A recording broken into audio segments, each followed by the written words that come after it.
ओम शांति। 28 अगस्त 2024। आज की मुरली।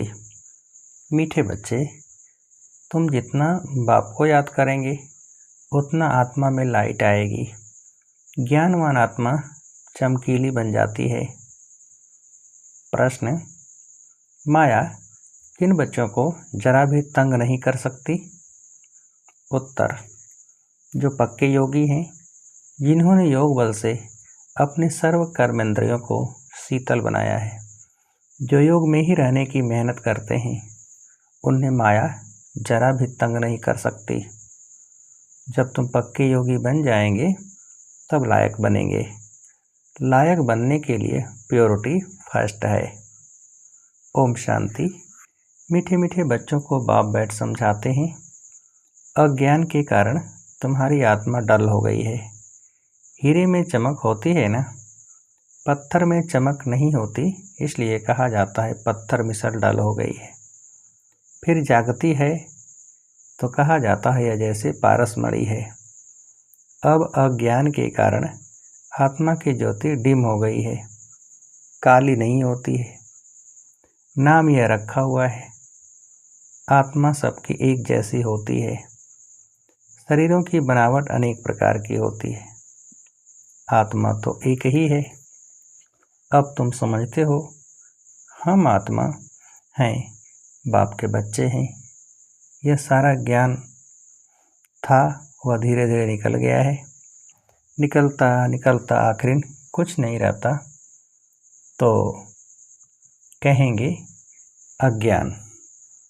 तुम भी अज्ञानी थे, अब ज्ञान के सागर से ज्ञानी बनते जाते हो। आत्मा तो बहुत सूक्ष्म है, इन आँखों से देखने में नहीं आती। बाप आकर समझाते हैं, बच्चों को नॉलेजफुल बनाते हैं, तब सुजाग होते हो। घर घर में सोजरा हो जाता है, अभी घर घर में अंधियारा है, अर्थात आत्मा डिम हो गई है। अब बाप कहते हैं, मुझे याद करो तो लाइट आ जाएगी, फिर तुम ज्ञानवान बन जाएंगे। बाप किसकी ग्लानि नहीं करते हैं, यह तो ड्रामा का राज समझाते हैं। बच्चों को कहा है ना, यह तो सब मूढ़मती हो गए हैं। कौन कहते हैं? बाप। बच्चे, तुम्हारी कितनी सुंदर बुद्धि बनी थी श्रीमत पर, अभी तुम फील करते हो ना, तुम्हें ज्ञान मिला है। ज्ञान को पढ़ाई कहा जाता है। बाप की पढ़ाई से हमारी ज्योति जग गई है। इनको ही सच्ची सच्ची दीपावली कहा जाता है। छोटेपन में मिट्टी के दीपक में तेल डाल ज्योति जगाते थे, वह तो रस्म चलती रहती है, उनसे कोई दीपावली नहीं होती। यह तो आत्मा जो अंदर है वह डिम हो गई है, उनकी ज्योति आकर बाप जगाते हैं। बच्चों को आकर नॉलेज देते हैं, पढ़ाते हैं। स्कूल में टीचर पढ़ाते हैं ना, वह है हद की नॉलेज, यह है बेहद की नॉलेज। कोई साधु संत भी पढ़ाते हैं क्या? रचयिता और रचना की आदि मध्य और अंत की नॉलेज कब सुनी? कभी कोई ने आकर पढ़ाई? जाकर देखो कहाँ यह नॉलेज पढ़ाते हैं। सिर्फ एक बाप ही पढ़ाते हैं, तो उनके पास पढ़ना चाहिए। बाप अनायास ही आ जाते हैं, ढिढोरा थोड़े ही पीटते हैं कि मैं आ रहा हूँ, अनायास ही आकर प्रवेश करते हैं। वह आवाज़ तो कर ही नहीं सकते जब तक उनको आर्गन्स न मिले। आत्मा भी आर्गन्स बिगर आवाज़ नहीं कर सकती। शरीर में जब आई है तब आवाज़ करती है। तुम समझाओ तो कोई मानेंगे नहीं। बच्चों को जब यह नॉलेज दी जाती है तब समझते हैं। यह नॉलेज एक बाप के सिवाय कोई दे न सके। विनाश का साक्षात्कार भी कोई चाहते थोड़े ही है, यह बाप ही आकर कराते हैं। ड्रामानुसार पुरानी दुनिया अब खत्म होनी है, नई दुनिया स्थापन हो रही है।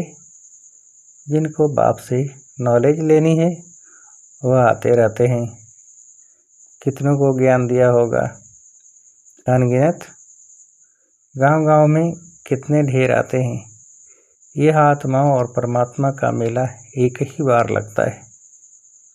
संगम युग पर ही आते हैं। बाप आकर नई दुनिया स्थापन करते हैं। जिनकी ज्योति जगाते हैं वह फिर जाकर औरों की ज्योति जगाते हैं। अभी तुम सबको वापस जाना है। इसमें बुद्धि से काम लेना होता है। भक्ति मार्ग में तो है अंधियारा। ज्ञान देने वाला तो एक बाप चाहिए। वह आते ही हैं संगम पर। पुरानी दुनिया में ज्ञान मिल न सके। मनुष्यों के ख्याल में है अभी तो 40,000 वर्ष पड़े हैं। बिल्कुल ही घोर अंधियारे में हैं। समझते हैं 40,000 वर्ष बाद भगवान आएगा, जरूर आकर ज्ञान दे सद्गति करेंगे। तो गोया अज्ञान है ना। इनको अज्ञान अंधियारा कहा जाता है। अज्ञान वालों को ज्ञान चाहिए। भक्ति को ज्ञान नहीं कहा जाता है। आत्मा में ज्ञान है नहीं, परंतु डल बुद्धि होने कारण समझते हैं भक्ति ही ज्ञान है। एक तरफ कहते हैं ज्ञान सूर्य के आने से सोजरा होगा, परंतु समझते कुछ नहीं। गाते हैं ज्ञान सूर्य प्रगटा। किसके लिए कहते हैं ज्ञान सूर्य? कब आया यह कोई नहीं जानते। पंडित आदि होगा तो कहेगा जब कलयुग पूरा होगा तब सोजरा होगा। यह सब बातें बाप आकर समझाते हैं। बच्चे नंबरवार समझते हैं। टीचर बच्चों को पढ़ाते हैं। एक रस तो बच्चे नहीं पढ़ेंगे। पढ़ाई में एक रस मार्क्स कभी होती नहीं। तुम जानते हो कि बेहद का बाप आया हुआ है। अब पुरानी दुनिया का विनाश भी सामने खड़ा है। अभी ही बाप से ज्ञान लेना है और योग भी सीखना है। याद से ही विक्रम विनाश होंगे। बाप कहते हैं इस संगम पर ही आकर इस शरीर का लोन लेता हूँ, अर्थात प्रकृति का आधार लेता हूँ। गीता में भी यह अक्षर है और कोई शास्त्र का नाम बाबा नहीं लेते। एक ही गीता है। यह है ही राजयोग की पढ़ाई। नाम रख दिया है गीता। इसमें पहले पहले लिखा है भगवानुवाच। अब भगवान किसको कहा जाता है? भगवान तो है निराकार। उनको अपना शरीर तो है नहीं। वह है निराकारी दुनिया जहाँ आत्माएं रहती हैं। सूक्ष्मतन को दुनिया नहीं कहा जाता। यह है स्थूल साकार दुनिया। वह है आत्माओं की दुनिया। खेल सारा यहाँ चलता है। निराकारी दुनिया में आत्माएं कितनी छोटी छोटी हैं, फिर पाठ बजाने आती हैं। यह ख्यालात तुम बच्चों की ही बुद्धि में बिठाए जाते हैं। इसको ही ज्ञान कहा जाता है। वेद शास्त्र को कहा जाता है भक्ति, ज्ञान नहीं।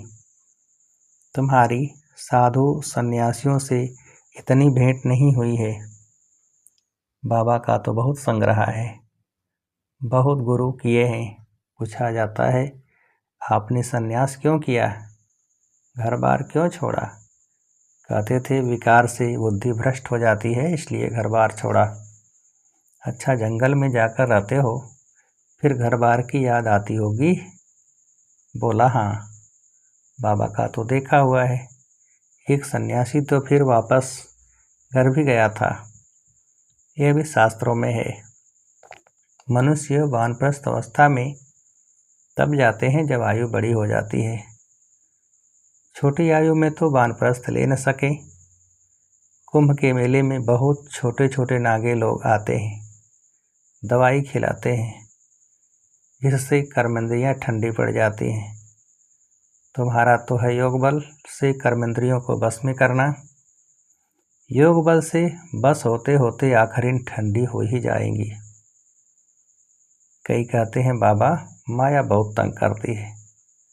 वहाँ तो ऐसी बातें होती नहीं। कर्मेंद्रियाँ बस तब होगी जब योग में तुम पक्के होंगे। कर्मेंद्रियाँ शांत हो जाएंगी, इसमें बड़ी मेहनत है। वहाँ ऐसे छिछी काम होते नहीं। बाप आए हैं ऐसे स्वर्गधाम में ले जाने, तुमको लायक बना रहे हैं। माया तुमको न लायक बनाती है, अर्थात स्वर्ग व जीवन मुक्ति धाम में चलने लायक नहीं, तो बाप बैठ लायक बनाते हैं। उसके लिए प्योरिटी है फर्स्ट। गाते भी हैं, बाबा हम पतित बन पड़े हैं, हमको आकर पावन बनाओ। पावन माना पवित्र। गायन भी है, अमृत छोड़ विष काहे को खाए। उनका नाम विष भी है जो आदि मध्यंत दुख देता है। ये भी ड्रामा विनोद है। बाप कितना बार आए हैं तो तुम बच्चों से आकर मिले हैं। तुम्हें कनिष्ठ से उत्तम पुरुष बनाया जाता है। आत्मा पवित्र होती है तो आयु भी बड़ी हो जाती है। हेल्थ, वेल्थ और हैप्पीनेस सब मिल जाती है। यह भी तुम बोर्ड पर लिख सकते हो। Health, wealth, happiness for 21 generation 1 second. बाप से यह वर्षा मिलता है 21 जन्मों के लिए। कई बच्चे बोर्ड लगाने से भी डरते हैं। बोर्ड तो सबके घर पर रहता ही है। तुम सर्जन के बच्चे हो ना, तुमको हेल्थ, वेल्थ, हैप्पीनेस सब मिलती है, तो तुम फिर औरों को दे सकते हो, तो क्यों नहीं बोर्ड पर लिख देते हो। तो मनुष्य आकर समझे कि भारत में आज से 5000 वर्ष पहले हेल्थ, वेल्थ थी, पवित्रता भी थी। बेहद के बाप का वर्षा 1 सेकंड में तुम्हारे पास बहुत आएंगे। तुम बैठ समझाओ तो भारत सोने की चिड़िया थी, इन्हों का राज्य था, फिर यह कहाँ गए। 84 जन्म पहले यह लेंगे, यह नंबर 1 है ना, यही फिर लास्ट में आते हैं। बाप कहते हैं अब तुम्हारा 84 का चक्कर पूरा हुआ, फिर शुरू होना है। बेहद का बाप ही आकर यह पद प्राप्त कराते हैं। सिर्फ कहते हैं तब मुझे याद करो तो पावन बन जाएंगे। 84 जन्मों को जानकर बाप से वर्षा लेना है, परंतु पढ़ाई तो चाहिए ना। तुमको कहा जाता है सुदर्शन चक्रधारी, नया तो कोई समझ न सके। तुम जानते हो स्व आत्मा को कहा जाता है। हम आत्मा जो पवित्र थी, शुरू से लेकर 84 का चक्र लगाया, वो भी बाप बताते हैं।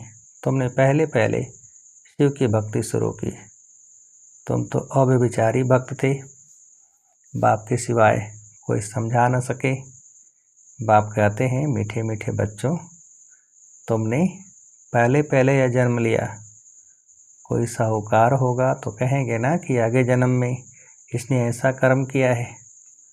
कोई रोगी होगा तो कहेंगे पिछले कर्म का हिसाब किताब है। अच्छा, इन लक्ष्मी नारायण में कौन से कर्म किए, यह बाप बैठ समझाते हैं। इनके 84 जन्म पूरे हुए, फिर फर्स्ट नंबर में आना है। भगवान संगम युग पर ही आकर राजयोग सिखलाते हैं। अभी तुम समझ रहे हो कि बाबा हमें राजयोग सिखला रहे हैं, फिर भी तुम भूल जाएंगे। कर्म, अकर्म और विकर्म की गुह्य गति भी बाप ने समझाई है। रावण राज्य में तुम्हारे कर्म विकर्म हो जाते हैं, वहाँ कर्म अकर्म होते हैं। वहाँ रावण राज्य ही नहीं, विकार होता नहीं, वहाँ है ही योग बल। जबकि योग बल से हम विश्व के मालिक बनते हैं, तो जरूर पवित्र दुनिया भी चाहिए। पुरानी दुनिया को अपवित्र, नई दुनिया को पवित्र दुनिया कहा जाता है। वह है वाइसलेस वर्ल्ड, यह है विशेष वर्ल्ड। बाप ही आकर वैश्यालय को शिवालय बनाते हैं। सतयुग है शिवालय, शिव बाबा आकर तुमको सतयुग के लिए लायक बना रहे हैं। लक्ष्मी नारायण के मंदिर में जाकर तुम पूछ सकते हो, आपको मालूम है इन्होंने यह पद कैसे पाया, विश्व के मालिक कैसे बने। बाप कहते हैं तुम नहीं जानते हो, हम जानते हैं। तुम बाप के बच्चे ही कह सकते हो कि हम आपको बता सकते हैं इन्होंने यह पद कैसे पाया। इन्होंने ही पूरे 84 जन्म लिए, फिर पुरुषोत्तम संगम युग पर बाप ने राजयोग सिखलाया है और राजाई दी है। उसके पहले नंबर 1 पतित थे, फिर नंबर 1 पावन बने। सारी राजधानी है ना, तुम्हारे चित्रों में सब क्लियर है। इन्हों को राजयोग किसने सिखलाया? ऊंच ते ऊंच है ही परमात्मा। देवताएं तो सिखला न सके, भगवान ही सिखलाते हैं, जिसको नॉलेज फुल कहा जाता है। बाप, टीचर, सतगुरु भी कहा जाता है। ये सब बातें वही समझ सकते हैं जिसने शुरू से शिव की भक्ति की होगी। मंदिर बनाने वालों से तुम पूछो, आपने यह मंदिर बनाया है, इन्होंने यह पद कैसे पाया? इन्हों का राज्य कब था? फिर यह कहाँ गए? अब कहाँ हैं? तुम 84 की कहानी बताओ तो बहुत खुश हो जाएंगे। चित्र पॉकेट में पड़ा हो, तुम किसको भी समझा सकते हो। शुरू से जिसने शिव की भक्ति की होगी वह सुनते रहेंगे, खुश होते जाएंगे। तुम समझ जाएंगे ये हमारे कुल का है। दिन प्रतिदिन बाबा बहुत सहज युक्तियाँ बदलाते हैं। तुमको अब समझ मिली है, परम पिता परमात्मा ही सर्व का सद्गति दाता है। 21 जन्मों के लिए सतयुगी बादशाही मिल जाती है। 84 जन्मों का वर्षा इस पढ़ाई से ही मिलता है। टॉपिक भी बहुत है। वेश्यालय और शिवालय किसको कहा जाता है? इस टॉपिक पर हम परम पिता परमात्मा की जीवन कहानी बता सकते हैं। लक्ष्मी नारायण के 84 जन्मों की कहानी, यह भी टॉपिक है। विश्व में शांति कैसे थी, फिर अशांति कैसे हुई, अब फिर शांति कैसे स्थापन हो रही है, यह भी टॉपिक है। अच्छा, मीठे मीठे सिखेल दे बच्चों प्रति माता पिता बाप दादा का याद प्यार और गुड मॉर्निंग। रूहानी बाप की रूहानी बच्चों को नमस्ते। हम रूहानी बच्चों की रूहानी बाप को नमस्ते। धारणा के लिए मुख्य सार, पहली पॉइंट, अब उत्तम पुरुष बनने के लिए याद के बल से आत्मा को पवित्र बनाना है, कर्मेंद्रियों से कोई भी विकर्म नहीं करना है। दूसरी पॉइंट, ज्ञानवान बन आत्माओं को सुजाग करने की सेवा करनी है। आत्मा रूपी ज्योति में ज्ञान योग का घृत डालना है। श्रीमत पर बुद्धि को स्वच्छ बनाना है। वरदान, पॉइंट रूप में स्थित हो, मन बुद्धि को निगेटिव के प्रभाव से सेफ रखने वाले विशेष आत्मा भव। विस्तार, जैसे कोई सीजन होती है तो सीजन से बचने के लिए उसी प्रमाण अटेंशन रखा जाता है। बारिश आएगी तो छाते, रेनकोट आदि का अटेंशन रखेंगे, सर्दी आएगी तो गर्म कपड़े रखेंगे। ऐसे वर्तमान समय मन बुद्धि में निगेटिव भाव और भावना पैदा करने का विशेष कार्य माया कर रही है। इसलिए विशेष सेफ्टी के साधन अपनाओ। इसका सह साधन है एक पॉइंट रूप में स्थित होना, आश्चर्य और क्वेश्चन मार्क के बजाय बिंदु लगाना, अर्थात विशेष आत्मा बनना। स्लोगन, आज्ञाकारी वह है जो हर संकल्प, बोल और कर्म में भी हजूर करता है। आज्ञाकारी वह है जो हर संकल्प, बोल और कर्म में जी हजूर करता है। अच्छा, ओम शांति।